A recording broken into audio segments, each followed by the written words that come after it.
Hey everyone, Delta here, and recently I've been playing a lot of Xenoblade 2. Not nearly as much as Puyo Tetris, but that hour count is slowly growing. That being said, it's definitely a game that I would like to cover in one of these thoughts videos. So let's get right into it. Well, for starters, the Xeno series has been known for its huge focus on storytelling, so I'm warning everyone right now that this video will contain heavy spoilers for both Xenoblade Chronicles 1 and 2. Even if you haven't played the game yet and don't plan to, I would recommend clicking out of this video so you can experience it yourself. Don't say I didn't warn you. Are y'all here? Okay, good.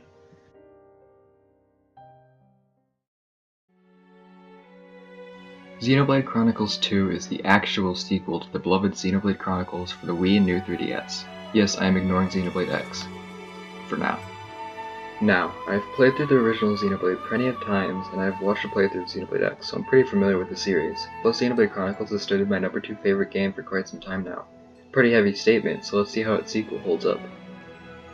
I suppose the first thing I should get out of the way is the gameplay. This game takes the battle mechanics from both of the previous Xenoblades and fine-tunes it greatly, adding its own unique flair to it. Once you engage in combat, your characters will begin to attack automatically. This usually won't do too much damage, so you'll want to use arts to do more. These charge up every time you auto-attack. You can even string them together to do more damage by using an art exactly as your previous attack connects. But that's relatively it for the basics. Now here's the fun part. There are beings in this world known as blades, who have their own unique weapons and powers. There are common blades and unique blades, but I'll get into that later. In battle, these blades will stand near your character and transfer the power to you along with their weapon. As time goes on, this bond strengthens and you can do cooler stuff. You may have seen next to the arts there's another slot with Roman numerals on it.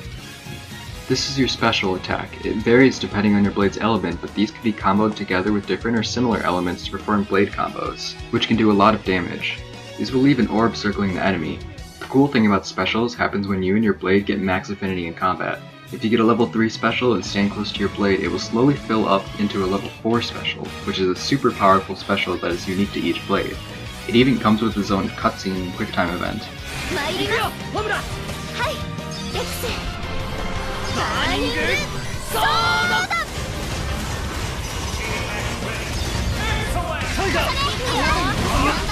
The last thing I want to cover is chain attacks. In the top right, there's a gauge that fills up when you do certain things in battle. You can usually use a bar of it to revive a fallen teammate, but if everyone's good, you can do a chain attack. This is where those orbs from earlier come in. Quickly choose a blade with an opposite element and they'll start damaging or even bursting these orbs. Every time an orb gets burst, the chain attack can repeat once more. But once you burst enough, the gauge will fill up again and full burst will commence. This whole chain attack can do a lot of damage, and depending on how you set them up, you can even take out more than half of a boss's health bar. There are plenty of other little things about the battles, like driver combos and art side effects, but I'll leave them out for the sake of time. I've given quite a bit of praise to the battle system, but what comes outside of battle is probably even better. The worlds are so massive and full of life, the possibilities are endless. If you can see it, you can go there, is the saying. Each Titan seems so different and yet so beautiful every time. Oh, did I mention there were Titans? Yeah, you know, like the Bionis and Mechanos from the original? Yeah, well there's a lot of them now and they're freaking awesome. Not to mention all the various races of humans and animals. Nalphons make their return from the other games as well as some smaller enemies, but there are also brand new species like Orions, Ardanians, Letherians, etc. Also, these people are humans. Not Homs, but actual humans. That'll come to play a bit later. Anyway, I'm getting off track. The rest of the overworld would probably include the many towns and sections of each Titan. I remember when I got to the Gormati Titan, I thought I had done everything, I completed every side quest I could find, and I thought I filled out the map. Then after a bit of exploring, I found out there was an entire other side to explore. That's all well and good, but I haven't even talked about the towns. Each town feels so full of life. Not to mention their respective themes fit in perfectly. Garfront's theme sounds quiet and peaceful,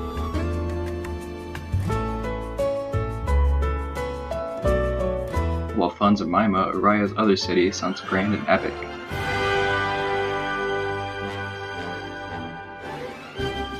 I could go a whole day talking about the music, which I'll probably mention again in later parts of the video, but I'll stop for now.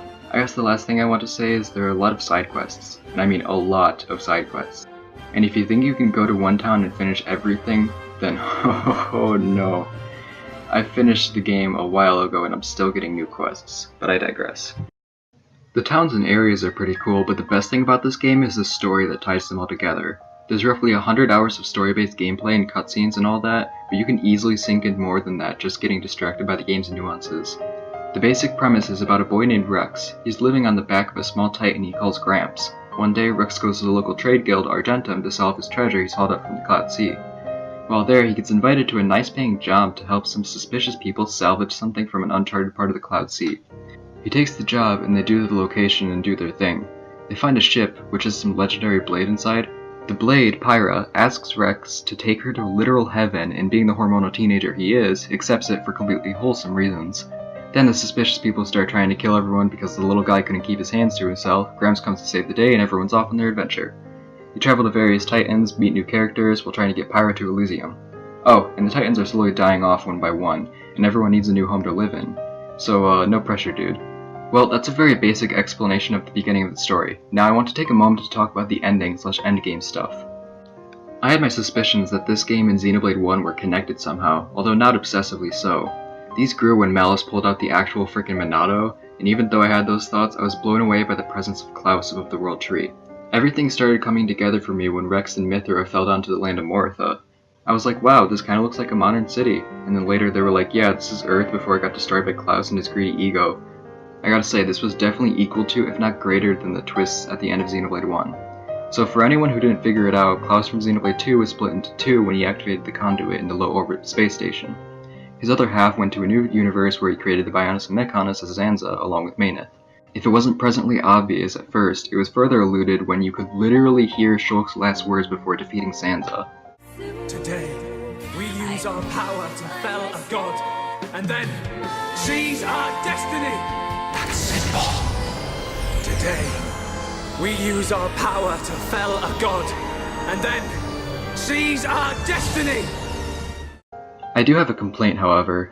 In the end, after the gang defeats Ion, they go to escape and all that, but then Numa sacrifices herself to save everyone else. I kinda felt this was unnecessary because we knew from chapters 6 to 7 that Pyra could transfer her core to Rex, where it would awaken again at a later time. So she could have just been like, hey, I'm gonna do this, but I'm gonna come back, don't worry, instead of making almost everyone cry.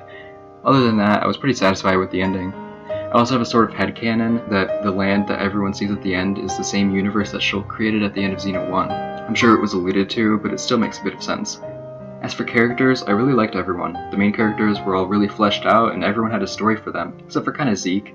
I mean, he had one, but nothing was really that big. But I think I probably like the Blades more than them. Pyra and Mithra were obviously up there, because, you know, waifu material. But even the random ones you could pull out of core crystals were all really developed. Although upon looking through the album again, I realized that there were significantly more female Blades than male ones. Although I'm not complaining. I mean, they don't call it Waifu Chronicles for nothing. I know a lot of people were put off by the new anime-esque style, which is kind of sad because a lot of people haven't experienced the full story. Personally, I love the anime writing and style and all, so it was a perfect fit for me. Although I feel that it made it a bit harder for it to pull off serious moments as great as the original, especially with Rex's terrible English voice actor. Just listen.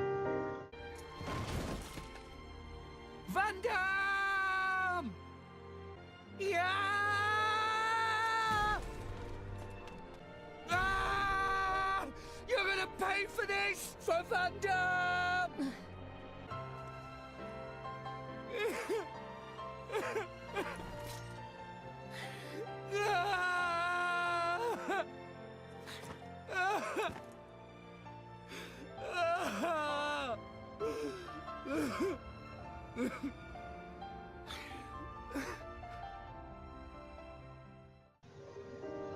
It's important to know that I did in fact play it with Japanese voices, so I didn't have the same experience. I personally think the English voices are really cool, but there's just no acting in it, and it falls flat. But now that I've gone over it, let me give a few RIPs.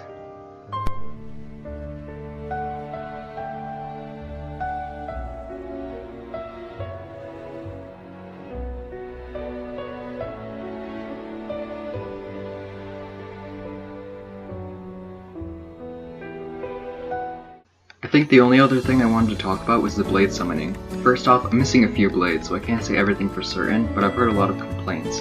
Mainly that the last blade people unlock seems to take an absurd amount of cores as well as luck. Cores are pretty easy to farm because you can change your equipment accordingly and just driver combo the Relentless Ardarin and Gormat. Unfortunately, I, like many others, killed the baby Ardarin when it was level 1, and I never got that easy farming, at least until New Game Plus comes out. I am a completionist though, and I'll definitely be 100%ing this very soon. Before I end off the video, I want to point out a few faults that this game has. First off, if you skip travel to a location on a different Titan, sometimes the textures and assets take a while to load, like this.